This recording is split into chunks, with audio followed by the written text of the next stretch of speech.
Hi book friends, I'm Erin and this is Erin Go Read.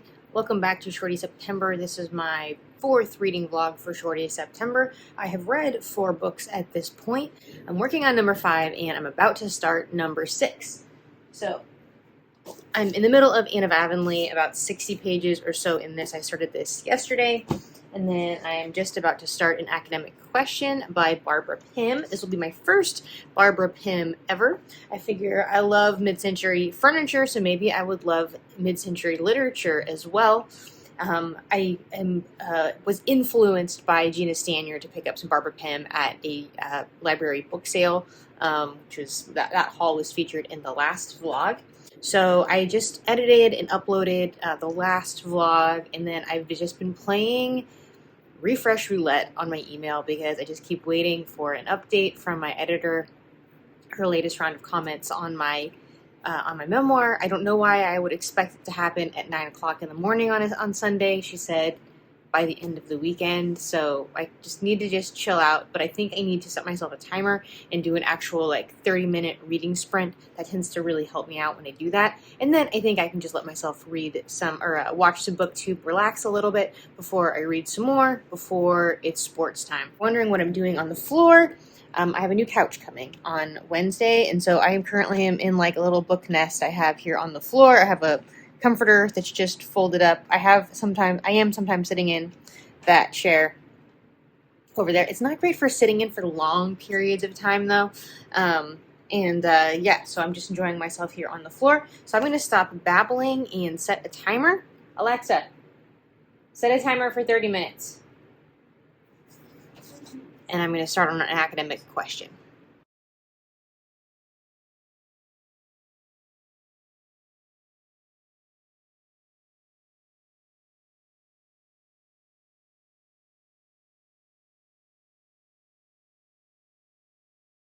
Since very little reading is happening today, I might as well stop by the neighborhood little free libraries.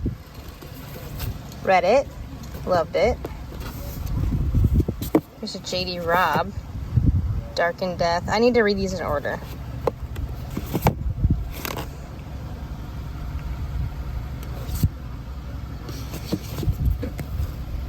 Nothing is standing out to me. Lots of J.D. Robbs in here. There's another one back there. I think I'm probably going to listen to the In-Depth series on audiobook. This one tends to be romance heavy. Let's see what we have in here. Kristen Hanna.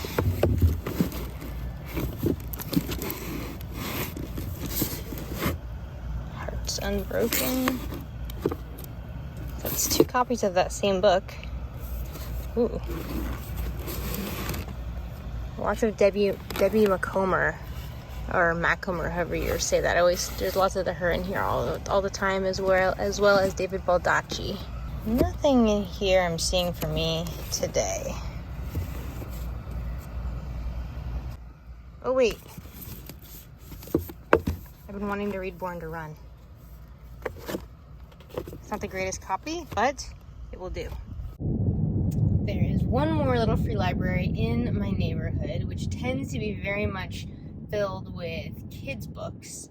And actually, when I say we're going to the library, this is what my niece thinks of first. We see the tortoises, and then just past the tortoises a little ways is the kids' little free library. And it is painted beautifully, and we'll see if there's anything for me in there.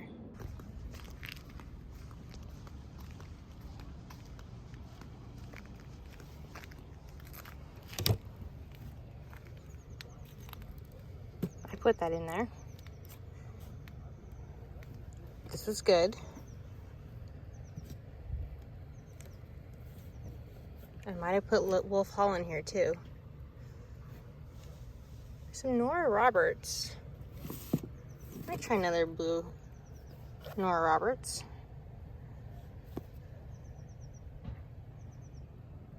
Good Girl's Guide to Murder by Holly Jackson. I'm gonna go with a Nora Roberts. So for those of you who are into bullet journals, I'm gonna just show you what I do for like my weekly schedule. So basically I have my gym calendar, my regular Google Calendar, and then my new Google Calendar for my new job at the Transformation Project, which I have to converge the two Google Calendars. It's currently not like syncing correctly, and the gym calendar. So it's just easier to like translate everything over to one physical piece. So the purple is clients at the gym. The green stuff is basically non-gym clients. Blue is a work meeting. Yellow is a workout. Pink is personal. So therapy, haircut.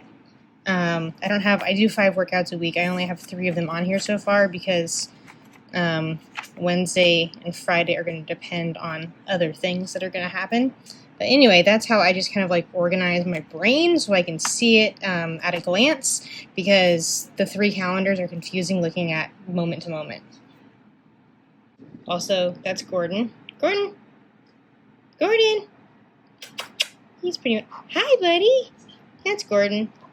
He's my sister's dog. They're leaving for Disneyland early in the morning. If you saw the conversation, I think 2 vlogs ago with Charlie about Disneyland, that is why Gordon is here, because they're leaving early tomorrow morning for Disneyland for her 4th birthday. So Gordon is staying with us for several days. And we're just lucky he's not howling right now. Good old beagles. Oh yeah. And if you are a bullet journal person, you'll want to know my pens. I use the Pilot G2.38. Usually I use black, but I happen to have blue. And then zebra mild liners are my choice of highlighter marker deals. So I gave up on Barbara Pym. I'm just not feeling it. So still going through with Anne of Avonlea, but I wanted something new, and so I picked up The Vegetarian by Han Kang. I literally just started this, but you know, just sometimes instantly you pick up a book and you're just into it. And so that's how I am with this. I'm like 5 pages into this, and it starts off, so I know what I know about The Vegetarian. I've heard about it many, many times, mostly from Jen Campbell on her channel. I know that this woman is kind of an unremarkable woman, and then the only thing, like the thing that makes her kind of like special or unique, like this very out of character thing that she does, is she becomes a vegetarian. And that we don't ever hear from her. We hear about her from the other people in her life, and so far it's just been kind of narrated by her husband, who himself is an extremely unremarkable man. And just like a couple of the things I just wanted to point out that it instantly drew me in. I'm just gonna read just like a few of the tidbits in the description of her and of the husband that just really drew me in. Before my wife turned vegetarian, I'd always thought of her as completely unremarkable in any way. To be frank, the first time I met her, I wasn't even attracted to her. The passive personality of this woman, in whom I could detect neither freshness nor charm, or anything especially refined, suited me down to the ground. There was no need to affect intellectual leanings in order to win her over, or to worry that she might be comparing me to the preening men who pose in fashion catalogs, and she didn't get worked up if I happened to be late for one of our meetings. The paunch that started appearing in my mid-20s, my skinny legs and forearms instead steadfastly refused to bulk up in spite of my best efforts, the inferiority complex I used to have about the size of my penis, I could rest assured that I wouldn't have to fret about such things on her account. In keeping with my expectations, she made for a completely ordinary wife who went about things without any distasteful frivolousness. The only thing, prior to her deciding to become a vegetarian, that was somewhat remarkable about her was her distaste for wearing a bra. So I have about 15 minutes that I'm going to read this before I have to leave to go back to the gym. I'll work from 4 to 7 and then come home for some dinner and hopefully get back into this. I feel really hopeful in this that it's just really going to draw me in and make me really want to read it. I just wasn't feeling that at all with the Barbara Pym book, and so I kind of got into a little slump. So this is the current state of the living room. The sectional used to be there, so like in front of the fireplace. So that's my little floor nest. There's that chair. There's the new TV console. That's Stevie. And there's I call it the Fraser chair, the Eames chair. So next time you see it, it'll look very different. You guys, check it out. I'm wearing a sweatshirt. It's like a nice cozy, warm. It's 60 degrees right now at 7:30 in the morning. I'm wearing shorts at the moment, but I'm about to head into the gym and do my workout. I am going to read Vegetarian a bit on the treadmill before I do my workout. I read about a half an hour. For a half an hour this morning, I'm 50 pages in. And so far, really, really enjoying it. So that's all I have to say. I have a super busy day today. I will update you when my new furniture comes. I'm so excited. I've been waiting for this day it's been 38 days since I ordered my new couch, chair, ottoman, and side table, and they are finally coming today about noon or so. They'll be here. I have an otherwise pretty busy day, like lots of different things going on, but I should be able to spend a little time in the living room enjoying it, and so I will give you an update when there's something to show you. And here it is. Couch, ottoman, chair. This side table thingy actually has been in my bedroom. That was my aunt's. She gave to me a while back. Blue chairs over there. That's a new little table right there. There's Stevie. And the new console. Yay, I'm so excited. Stevie's enjoying it too. Yes, it's just inevitable. He's gonna be on the couch. Do you like it? So one thing I'm thinking about doing right now, this is just this old antique sewing machine. That's my mom's. That's just, right now it's just serving as a back of the couch kind of thing. What I'm thinking about doing is taking this bookcase, flipping it on its side, and then having that be here instead, and then maybe moving this to like centered underneath the Golden Gate Bridge picture. This could also just go in another room. It doesn't really need to be there, but that's what I'm thinking.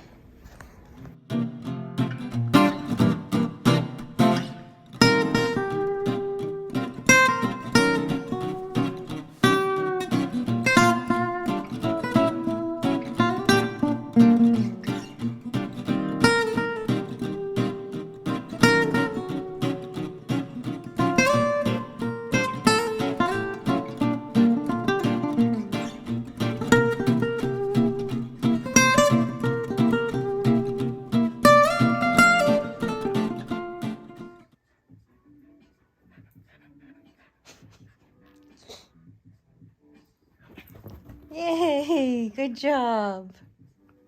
Good job, buddy.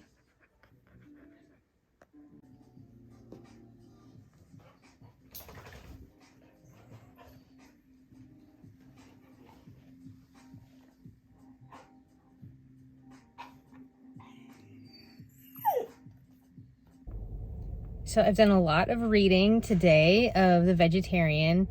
It's so weird. It's really good. It's one of those where I get the surface level very much and appreciate it, but I know that there's so much deeper. I know I need to rewatch Jen Campbell's video. I know she has at least one on The Vegetarian. It's one that she brings up a lot. I know of The Vegetarian because of Jen Campbell.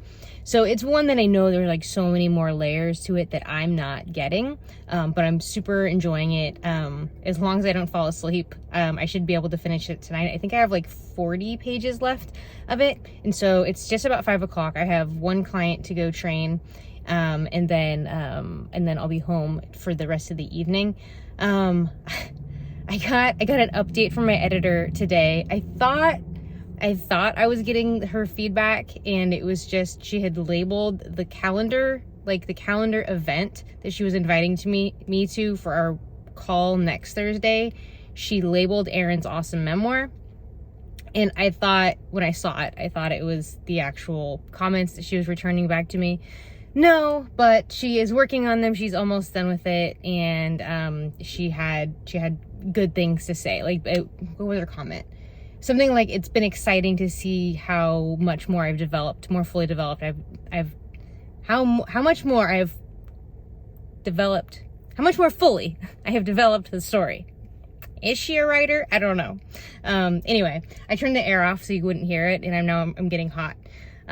So I'm going to head into the gym, train my last client for the day, and then I'll come back to you with an update when I have finished The Vegetarian. So I just finished The Vegetarian by Han Kang. Really, it should be called The Vegan because she actually becomes vegan. So I don't know if I've actually given you like a real kind of synopsis of what this book is. So our main character, Zhang He, just decides, I gave you kind of the intro of her husband just talking about how unremarkable she was. And the most remarkable thing about her at the time was that she didn't wear a bra.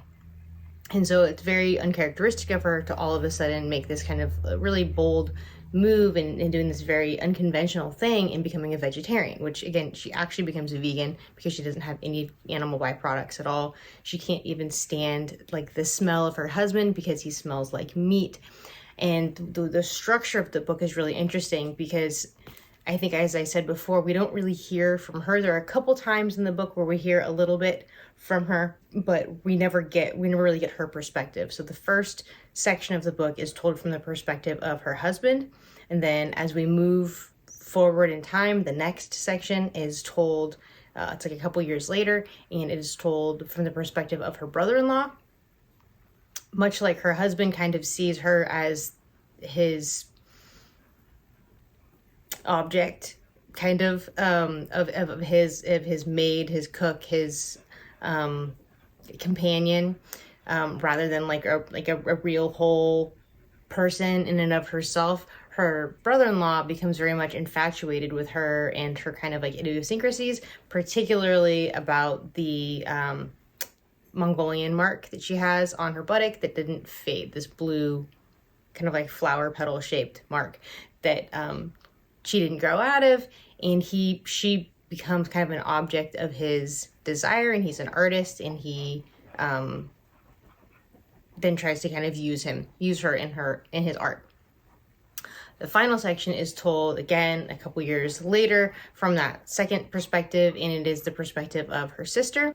Getting much more of a kind of in-depth and compassionate perspective from her sister, and it is throughout from the beginning when she became a vegetarian to begin with. She wasn't doing it in a healthy way, okay? As a nutrition coach, I can tell you, I don't recommend a vegetarian diet, but there is a healthy way that you can do it, and she does not do it in a healthy way, and she really just really wastes away. She becomes extremely malnourished. Her family, and in each of these different sections, there's different levels of concern for her and things that have happened that make her family just, No! What? No. Different levels of concern for her based on just her physical state, but increasingly her mental state as well. And because she doesn't have like this great reasoning behind why it is she's doing this, it's not for health reasons, it's not for moral reasons or anything like that. All she talks about is she has this dream. And so throughout the book, we actually kind of get these like dream sequences of hers that somewhat kind of explain what it is that's causing her to be so firmly planted in this choice that she's making. And it's really much like eating disorders tend to be. It's very much a control thing for her. She's the object of things. We even get some history into her past with her father. She seems to be very the object of other people, subject to other people's whims, desires, needs, and this is a way that she has control. But is it really like a conscious thing that she's doing, or is she falling into madness? How much of this is about her choice? How much of this is completely out of her control? And that's kind of what it ends up exploring. So super interesting. Again, I feel like I tried to find Jen Campbell's video on this. I looked up Jen Campbell, the vegetarian. I looked up the vegetarian book review and tried to find Jen Campbell's thing on it. So if you happen to find Jen Campbell's video on the vegetarian, link it for me, send it to me, something, because I would love her perspective on it, because I know it was fantastic. She's talked about it multiple times, but it's one of those where I got kind of the surface level message of it, and I know there's so many layers deep. So I'm going to go ahead and conclude this vlog right here. I don't know what is next for Shorty September. I'm still going on with Anne of Avonlea. It's actually in my car right now, which is why I haven't been reading it, but happy to finish The Vegetarian. I believe that was book number 6 that I have finished so far for Shorty September. So what is up next? Find out in the next vlog.